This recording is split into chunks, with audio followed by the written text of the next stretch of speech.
Find the people that you connect with and that connect with you. And the other people we can't really stress about and worry about. Because in order for you to be your true, authentic self, you're going to have to be okay with people not liking you. Hey, good afternoon. It's Walt the Motivator. So glad that you stopped by today. Listen, have you ever met somebody for the first time and made a snap judgment? Yeah, I believe you have, and I believe we all do.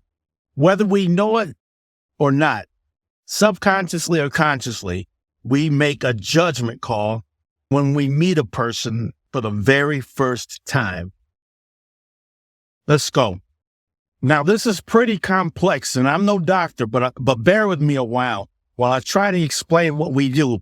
When we first meet somebody and we see them, our first thing that we do is make a visual assessment. We figure out by whatever visual cues, if we're able to see, those visual cues tell us a lot about a person. Now, they may be subjective or objective, but they're going to be subjective because it varies from person to person. So those visual cues are going to tell us about that person, whether they maybe look like somebody that we know, or they may look different than somebody that we know. Our brain is trying to figure out through those visual cues what it is about this person that can be trusted or distrusted. Secondly, we're going to look at the body language of that person. We're going to look at the body language of that person and make an assessment whether this person is maybe friend or foe or undecided. But we're looking at those visual cues and how that person acts or reacts to us. It means a lot to our brain because after those visual cues, we're trying to figure out something about this person.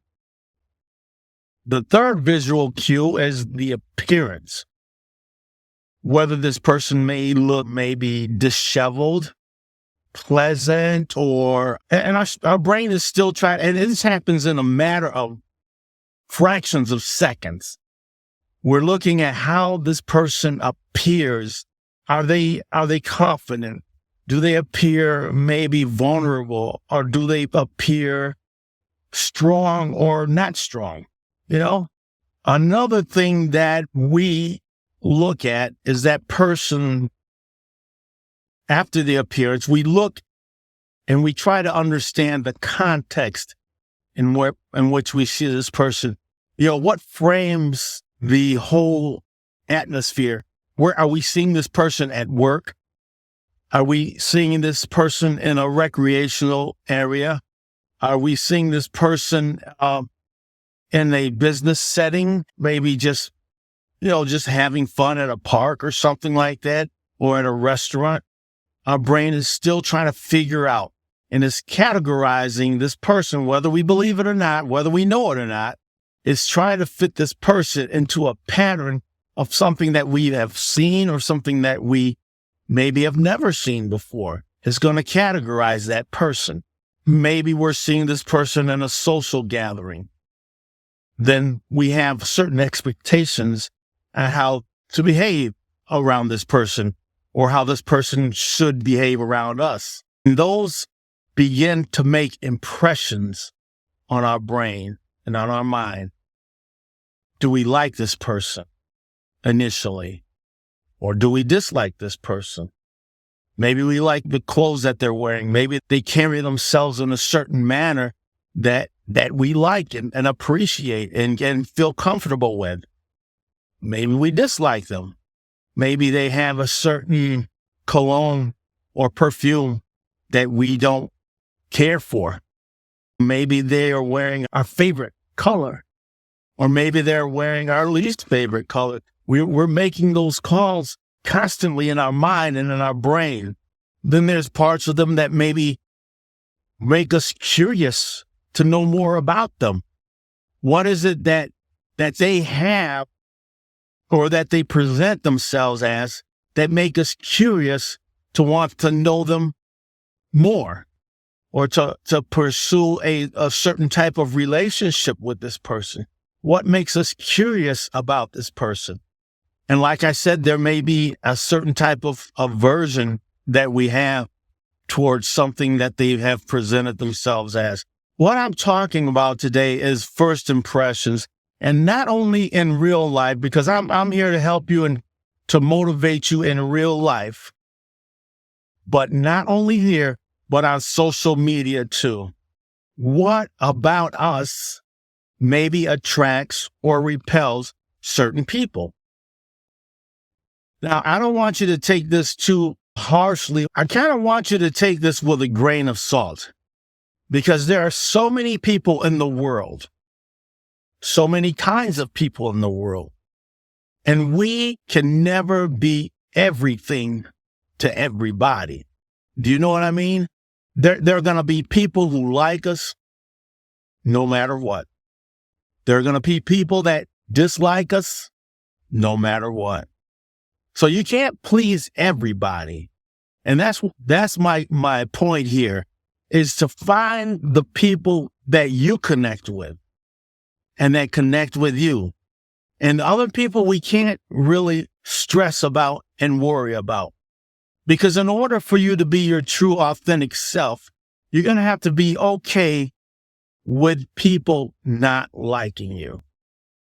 You have to be okay with people who don't find you informative, attractive, or curious enough to want to pursue any type of relationship with. You're going to have to be okay with that.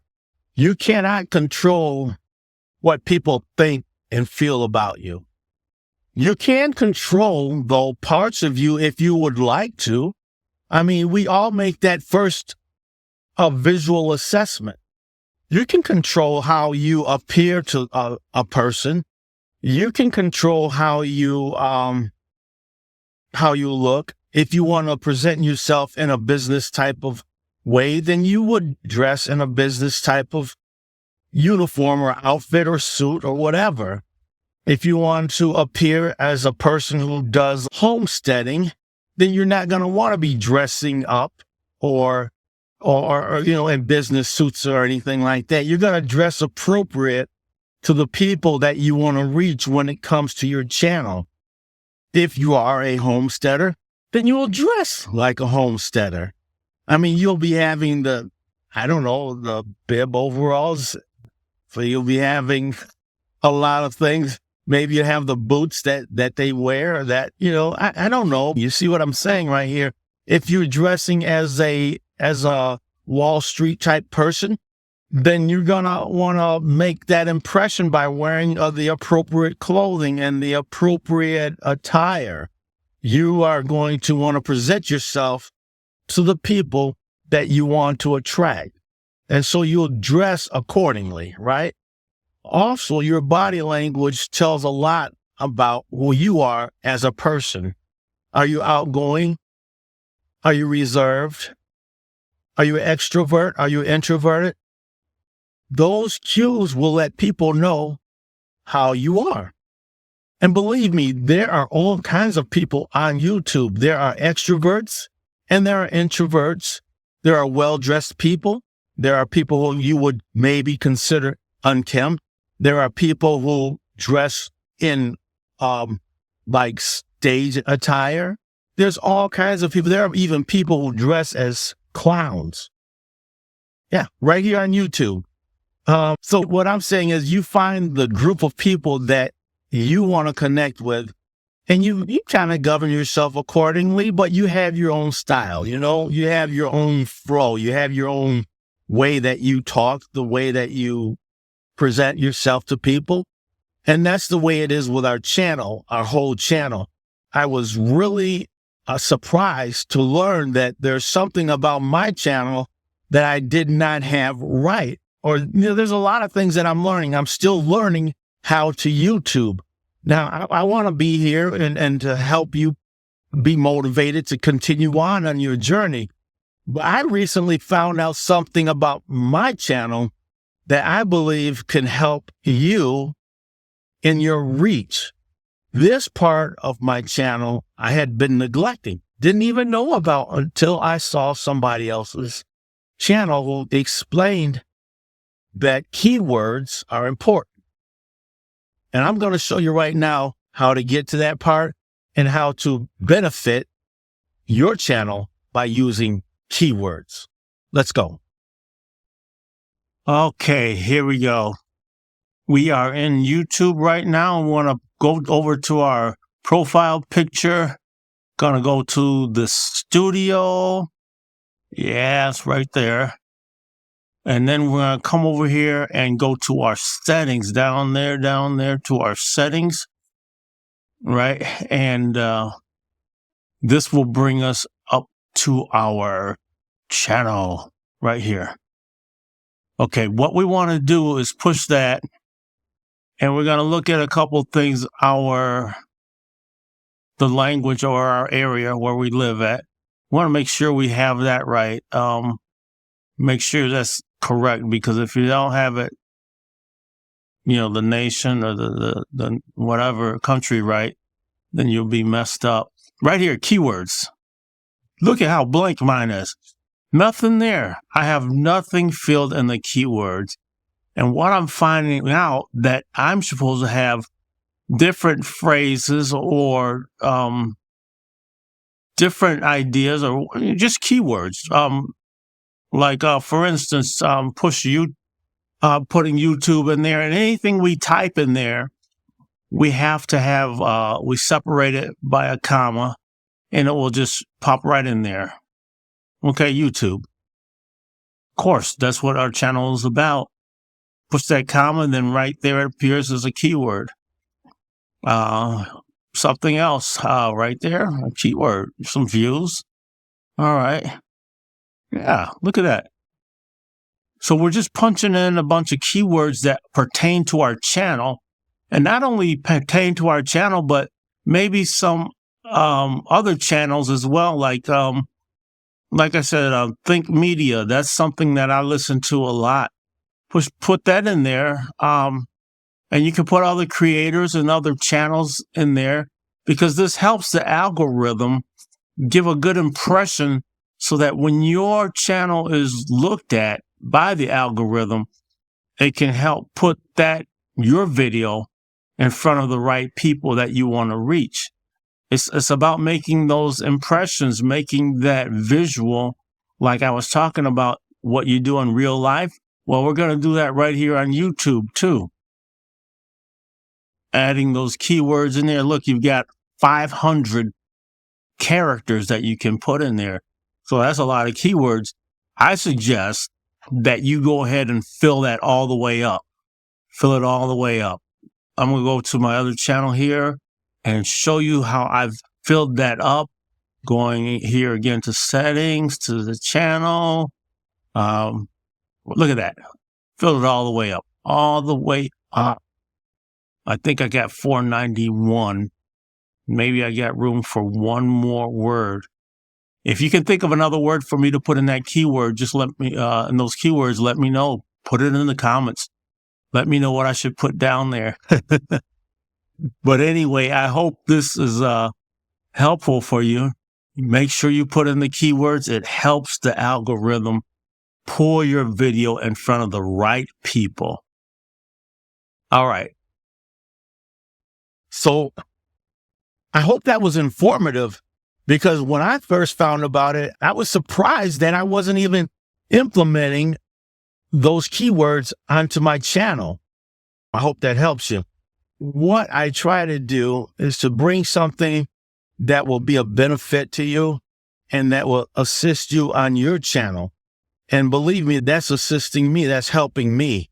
Listen, if you are getting any value out of this, won't you please subscribe or push the thumbs up, push the like button, and just help me out as a new channel here, as trying to be an up-and-coming channel and trying to give you some value, to give you some pointers. Let me know if that has helped you. Let me know if you knew about keywords. And if there's anything else that I'm missing, please feel free to let me know, and we can help each other. So those keywords are like those first impressions. And I'm not talking about just to the audience, because the keywords are definitely not visible to your audience, but they are visible to the YouTube algorithm. They help make the first impression on somebody. It will help you in that it will present your video to the people who are like-minded or who are seeking out information like you are, or who maybe have similar channels like you do. So those keywords speak to the algorithm. In other words, it gives the algorithm kind of like a visual assessment. Remember how I was talking about you have a visual assessment of somebody when you first meet them? The algorithm gets a first assessment of you, your channel, and what you have. And so it begins to pull your video, and then also it begins to have a visual assessment about what you're doing and by your title and by your keywords, and present that video, your video, to the people who are looking for similar information. That's what keywords does. So I was very glad to receive that information, and I hope you are too if you didn't know about it.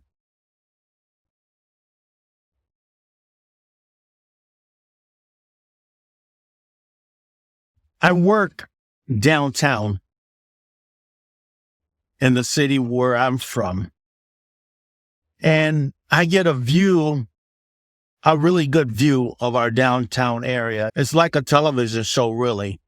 And I see people every day going to and coming from whatever destination they're going to and coming from. We have our share of people who are maybe transients, or what some people call street people. And when I see them, I make an assessment pretty much off the bat who they are. I'm not saying I think badly of them. I'm not saying I make a judgment call that they are bad, but I make an assessment that this person is pretty much a person of the street life.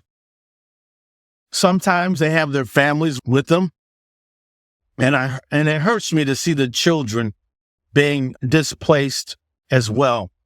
But there are times when I'm able to assist. And when I'm able to assist, I do that in my capacity where I work at. There are people dressed in business suits, and I can just about tell you that they work down there at the brokerage or some other part of the financial area. There are people dressed as in just regular business attire that may be business casual, and I can just about tell where they may work at.